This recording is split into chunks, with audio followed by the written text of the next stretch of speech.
네, 할렐루야. 10월 13일 짱목과 말씀 수다의 시간입니다. 오늘 수요일입니다. 오늘 수요 기도회도 있는데 함께 나오셔서 많은 은혜 받으시면 좋겠습니다. 하나님 말씀 보시겠습니다. 어디냐면요, 미가서 7장 14절부터 20절 말씀. 원하건대 주는 주의 지팡이로 주의 백성 곧 갈멜 속 삼림에 홀로 거주하는 주의 기업의 양떼를 먹이시되 그들을 옛날같이 바산과 길르앗에서 먹이시옵소서. 이르시되 내가 애굽 땅에서 나오던 날과 같이 내가 그들에게 이적을 보이리라 하셨느니라. 이르되 여러 나라가 보고 자기의 세력을 부끄러워하여 손으로 그 입을 막을 것이요 귀는 막힐 것이며 그들이 뱀처럼 티끌을 핥으며 땅에 기는 벌레처럼 떨며 그 좁은 구멍에서 나와서 두려워하며 우리 하나님 여호와께로 돌아와서 주로 말미암아 두려워하리이다. 주와 같은 신이 어디 있으리이까? 주께서는 죄악과 그 기업에 남은 자의 허물을 사유하시며 인애를 기뻐하심으로 진노를 오래 품지 아니하시나이다. 다시 우리를 불쌍히 여기셔서 우리의 죄악을 발로 밟으시고 우리의 모든 죄를 깊은 바다에 던지시리이다. 주께서 옛적에 우리 조상들에게 맹세하신 대로 야곱에게 성실을 베푸시며 아브라함에게 인애를 더하시리이다. 네, 수요 기도회에 제가 지금 말씀 수다하고는 다른 방식으로 제가 지금 사도행전 뜯어먹기를 하고 있는데요. 사도행전을 우리가 어떻게 봐야 되는지를 이렇게 말씀을 보고 있는데, 개인적으로 말씀을 전하면서 제가 많은 은혜를 받고 있고, 또 사도행전을 통해서 하나님께서 우리에게 알려주신 세계관들을 많이 지금 만나고 있는데요. 여러분들 기회 되시면 수요 기도에도 성경 공부하는 마음으로 나오셔서 또는 영상으로도 참여하셔서 은혜를 많이 받는 그런 우리 지체들이 될 수 있게 되기를 바랍니다. 자, 오늘 말씀을 보시면 미가 선지자가 결국은 하나님께서 척박하고 좁은 지역에서 힘겹게 살아가는 이제 이 이스라엘 사람들을 좀 보살펴 달라고 이제 간절히 중보적 기도를 하게 되는 모습입니다. 그러면서 그는 하나님께 기도하는 장면 중에 참 독특한 부분을 어떻게 얘기를 하고 있냐면 14절 뒷부분을 보게 되면 옛날과 같이 바산과 길르앗에서 먹이시옵소서라고 얘기를 하고 있고, 특별히 그 다음 15절의 말씀 아래에 쭉 나오죠. 읽어보겠습니다. 시작. 이르시되 내가 애굽 땅에서 나오던 날과 같이 내가 그들에게 이적을 보이리라 하셨느니라 라고 말씀을 하고 있습니다. 즉 애굽에서 노예 생활을 청산하게 하신 하나님이 결국 이스라엘을 돌봐주실 것이라고 하는 것을 굳게 믿었다라고 하는 것입니다. 이 믿음의 강구는 어제 말씀을 드린 것처럼 긍정적으로 바라보는 건데, 결국은 그런 새로운 역사를 세워나가는 데 굉장히 중요한 도구라고 이렇게 말씀을 드릴 수가 있습니다. 결국 우리는 우리 형편에서는 다 모든 게 끝난 것처럼 보이지만 하나님 입장에서는 끝난 것이 아니다. 그래서 하나님 앞에 기도하면 간구해 주신 것을 응답해 주신다라고 하는 것을 오늘 이 기도의 모습을 통해서 우리에게 보여주고 있는 것입니다. 정말 상상할 수 없는 일이 우리 삶을 살아갈 때 나타나는 경우가 많이 있습니다.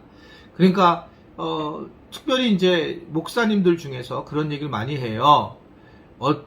예를 들면 그냥 담임 목사가 된 경우는 목사도 있고, 또 어떤 경우는 개척을 한 목사님도 계시고, 또 어떤 분들은 건축을 하신 목사님들이 계시는데, 그런 목사님들에 따라서 어떻든 목사님들도 수준이 다르다, 이렇게 이제 우리끼리 하는 말이 있어요. 재밌게요. 즉 개척과 건축을 한 목회자들은 정말 별의별 이거를 다 겪었다는 거죠. 제 경우도 실제로 그렇습니다. 그러면 무슨 개척을 하는 돈의 걱정과 또는 건축을 할 때 돈에 대한 걱정도 겪었지만, 그로 안에서 있으면서 많은 사람들의 마음들도 보게 되었고, 그리고 또 하나님께서 상상할 수 없이 일하시는 모습을 보게 되었죠. 그러니까 저희 같은 경우는 교회를 여기다 건축을 하게 될 때에 저희가 돈을 빌려줄 은행이 없는데, 놀라운 거는 그때 국민은행이 그냥 진짜 일반 은행이잖아요.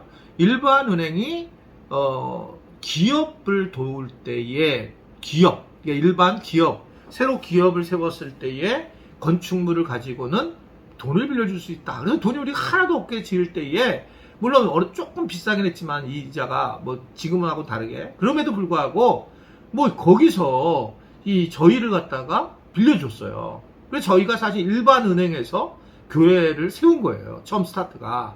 그러니까 이게 어느 교회도 그런 적이 없고 우리 교회만 그 일을 겪고 저도 이런 걸 겪으면서 깜짝깜짝 놀랐죠. 이게 정말 하나님이 하시는 일은 이건 뭐 상상할 수 없는 일로 하시는구나.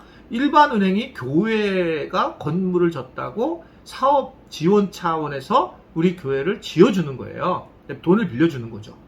이런 일들이 일어나더라는 거죠. 이런 일들이. 그러니까 그런 일들을 겪고 나면 어떨까요, 제가요?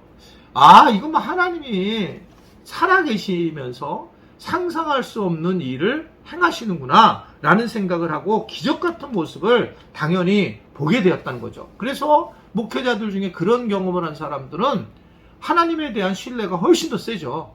근데 만약에 그냥 마치 그냥 담임 목사로, 만약 제 후임 목사님 와서 우리 교회에 있는 걸 그대로 가게 될 때 이런 어려운 일들을 겪지 않게 되잖아요. 혹시 모르겠지만, 또 다른 일이 있을지 모르겠지만, 그렇게 되면 글쎄요, 제가 겪었던 모습 같은 것은 겪게 되지 않을 거겠죠. 그래서 이게 오늘 이 미가의 이야기를 보게 되면 옛날에 그 애굽에서 출애굽할 때 그걸 기억하고 있는데 그러한 것들 같이 이적을 보이시려고 할 거라고 하는 것을 나는 안다. 하나님 그것을 그렇게 응답해 주세요. 우리 경험이 있지 않습니까? 라고 그 과거의 경험을 가지고 기도하는 모습이고, 하나님은 오늘 말씀 보면 그 자녀의 간구에 귀를 기울이시고 응답을 하고 계시더라 라고 하는 것을 말씀을 하고 있습니다. 그래서 그 감동으로, 이러한 감동으로 하나님이 기도에 응답을 해주시는 것에 대해서 그는 뭐라고 얘기합니까? 18절에 보면 주와 같은 신이 어디 있겠습니까? 라는 얘기를 해요. 주님 같은 분이 어디 있습니까? 주께서는 인애를 기뻐하시고 진노를 오래 품지 않으시는 분이시군요. 라고 하는 것으로 영광을 돌리는 모습을 보여주고 있는 것입니다. 하나님을 찬양하는 거예요. 그러니까 마지막에 우리가 가야 될 길이 하나님을 찬양하는 거잖아요. 우리는 뭐 여러 개가 많이 있지만 내가 죽고 하나님을 영광을 돌리는 것이 가장 중요한 건데, 바로 지금 이러한 모습을 통해서 하나님을 찬양하면서 하나님이 어떻게 이렇게 하실 수 있을까? 내가 지금 국민은행 얘기를 했잖아요. 어떻게 하나님이 이렇게 하실 수 있지?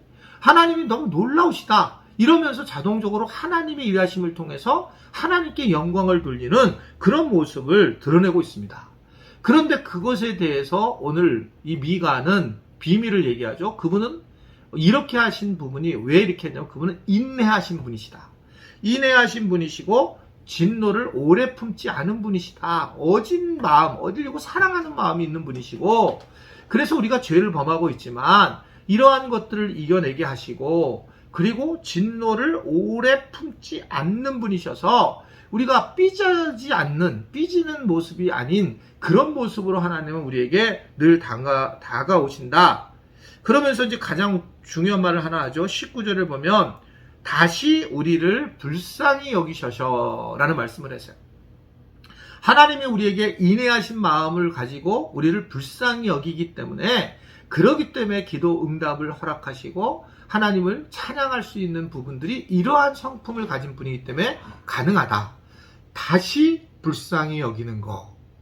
여러분, 이게요, 부부관계라든지 사실은 이게 가까이 있는 사람과 가장 중요한 게 뭐냐면, 사랑하는 마음이 나오려면 불쌍히 여기는 마음이 있어야 돼요.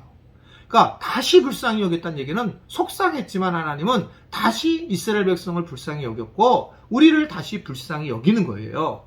그래서 하나님이 우리를 사랑하시는 것은 나를 불쌍히 여기신다는 거예요. 이게 얼마나 감동입니까? 내가, 하나님이 나를 이렇게 죄를 계속 범하는데 불쌍히 여기시는 거예요. 그러니까 나는 이런 죄를 범하는데도요, 그래도 나를 불쌍히 여기셔요, 다시. 그래서 우리는 이 하나님이 다시 불쌍히 여기시는 이 마음을 만나야 된다는 거죠. 다시 불쌍히 여기는 마음이 얼마나 어려운지 알 거예요. 누구를 만날 때 부부가 사랑을 하게 될 때 다시 불쌍히 여기는 마음을 갖게 되면 사랑할 수 있는 거거든요.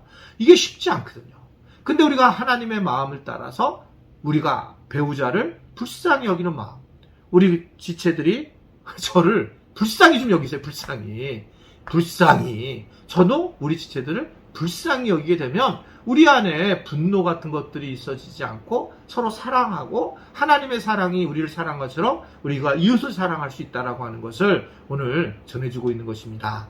아무쪼록 이러한 주님의 놀라우신 우리를 불쌍히 여긴 것 같은 은혜를 오늘도 우리가 곳곳에서 특별히 나를 미워하는 사람이 있다면 불쌍히 여겨서 하나님의 나라를 전하고 하나님께 영광을 돌리는 그런 하루가 될 수 있게 되기를 간절히 바랍니다. 기도하겠습니다. 오늘도 주님께서 우리에게 은혜를 베풀어 주셔서 주님의 사랑을 만나고 주님께서 주시는 은혜를 경험하게 하시니 감사합니다. 불쌍히 여기시는 주님, 나를 불쌍히 여기시는 주님, 내가 그렇게 죄된 모습을 보여도 여전히 불쌍히 여기시는 주님, 그분 주님을 만나게 된 게 너무 감사하고 우리의 주들도 이러한 주님 안에서 주님을 만나 행복을 누리며 기쁨을 누리며 하나님의 영광을 돌리는, 하나님께 영광을 돌리는 우리 모든 지체들이 되도록 도와주옵소서. 예수님의 이름으로 기도드리옵나이다. 아멘.